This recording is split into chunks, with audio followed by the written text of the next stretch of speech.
Hello, hello, it is Mr. B from the Mind Master here, looking at the river again.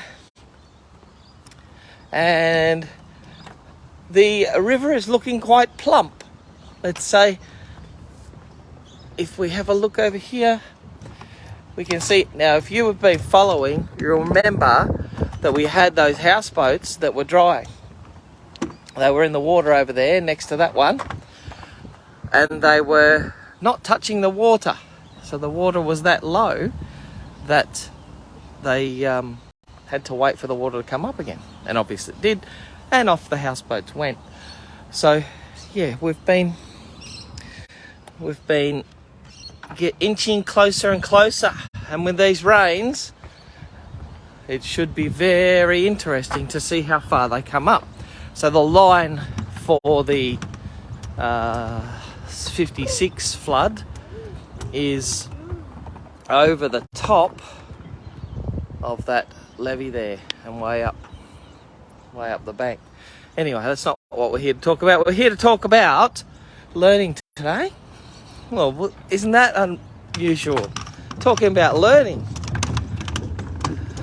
Sounds like thunder. That's Callum riding by on his bike.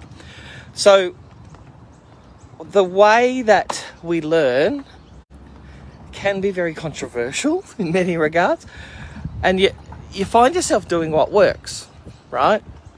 And that's been my whole thing ever since I started teaching, because you hear all this stuff and the things, you've got to do this, and you've got to immerse, and you've got to have posters up, and you've got to do these things in the classroom, when if you really get down to it, that doesn't work for everybody, and nothing works specifically for everybody.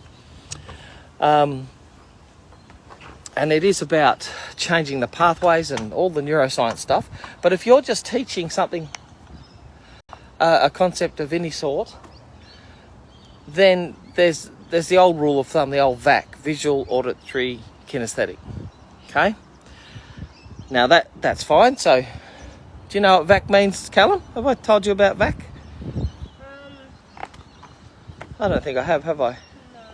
So there's 3 different ways of learning. Well, there's actually a lot more, but there's 3 basic ways of learning. What we see, what we hear, and what we feel. Yeah. Right?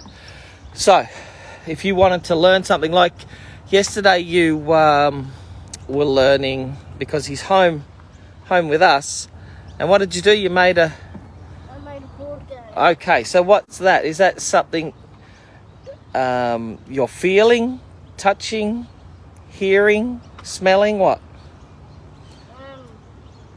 Seeing. Well, you are seeing what you're doing, yes, but you're also using your hands, aren't you? Yeah. Yeah. I'm interviewing Callum and I've got my face on it. So yes, you can play a step further, okay? So there's a next level to all this visual, auditory, kinesthetic. For instance, instead of just having someone build the board game that he was doing yesterday, okay, with their hands and their feeling, you can actually tap into emotion. If you've heard me talk about beat, you can tap into emotion. When we've got emotion while we're learning a concept, it's very, very powerful. And you can create emotion through different ways, enthusiasm and different activities. But we're feeling now on a next level. We're not just feeling with our hands, we're feeling internally. If you're an auditory learner, you might, have things repeated several times, but you can also level up and have things like binaural beats playing in the background. Okay, so you're hearing these binaural beats, putting your mind into a certain state, and you're learning much, much easier.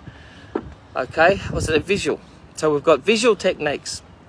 Now you can quite simply put flashcards up in front of people, or you could take it to a next level and you could use those visual pathways in the mind to put it up into certain areas that we know with eye movements can take information on much better.